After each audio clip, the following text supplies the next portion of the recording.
उन्हाचा पारा वाढत असताना सोलापुरात सोमवारी सायंकाळी 6च्या सुमारास गाणगापूरहून कुर्डुवाडीकडे जाणारी एसटी गाडीने अचानक पेट घेतला, पण चालकाने प्रसंगावधान राखत एसटी गाडी थांबवत आतील प्रवाशांना खाली उतरवले, त्यामुळे यात जीवितहानी झाली नाही। कुर्डुवाडी आगाराची गाडी क्रमांक MH20DE 4215 ही गाणगापूरहून सोलापूरकडे येत होती। ही गाडी विनावाहक होती। ही गाडी कुंभारीजवळ टोल नाका पार केल्यानंतर एसटीच्या इंजिनच्या भागात अचानक धूर येऊ लागला। ही बाब चालकाच्या लक्षात आली, त्यामुळे चालकाने वेळ न घालवता लगेच गाडीला वेग घेत असताना गाडीने पेट घेतला। चालकाने गाडी बाजूला घेऊन प्रवाशांना खाली उतरवले, त्यानंतर आगीने एसटीला संपूर्णपणे विळख्यात घेतले, त्यामुळे भयावह चित्र पाहावयास मिळाले। दरम्यान अग्निशमन यंत्रणेला पोहोचण्यास खूप उशीर झाला असा आरोप येथील प्रवाशांनी केला, तर दुसरीकडे रुग्णवाहिकाही काही वेळेतच दाखल झाल्याचे सांगण्यात आले। दरम्यान ही घटना घडल्यानंतर प्रवासी भयभीत झाल्याशिवाय येणारे जाणारे नागरिक या घटनेचे मोबाईलमध्ये चित्रण करत असल्याचे पाहायला मिळाले। घटनेची माहिती मिळताच एसटीचे विभागीय वाहतूक अधिकारी अजय पाटील, यंत्र अभियंता चालक शीतल कुमार बिराजदार, अधिकारी आगार व्यवस्थापक नागेश जाधव, AWS आनंद रोमन आदी अधिकारी घटनास्थळी दाखल झाले।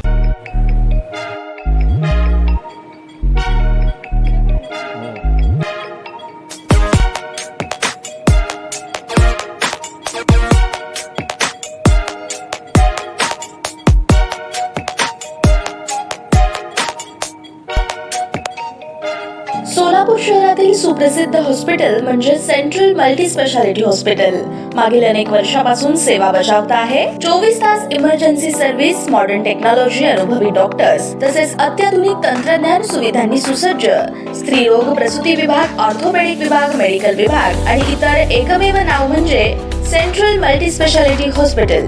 पत्ता गणेशपेठ शॉपिंग सेंटर, मंगळवार बाजार, सोलापूर।